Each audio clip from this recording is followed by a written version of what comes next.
Jepang telah hampir 2 tahun berturut-turut mengalami kekalahan berkepanjangan di Pasifik Barat Daya, kampanye militer Mariana, dan kampanye militer Filipina.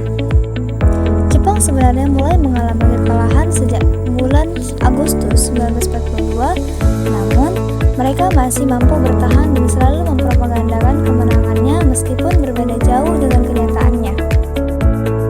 Di masa lalu, para pendahulu kita disajikan berbagai berita tentang kekayaan Jepang dalam perang agar bangsa kita mau membantu pihak Jepang.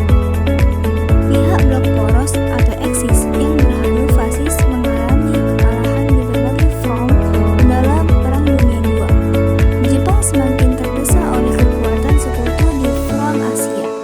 Pihak Inggris, Amerika, dan Australia yang bergabung dalam blok sekutu menyerang Jepang di wilayah-wilayah kekuasaannya dari berbagai penjuru.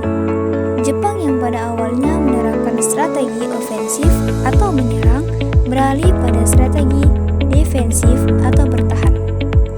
Kekalahan demi kekalahan terus diderita oleh Jepang. Oleh karena itu, Jepang kemudian menjanjikan kemerdekaan bagi bangsa Indonesia dan mengizinkan bendera Indonesia berkibar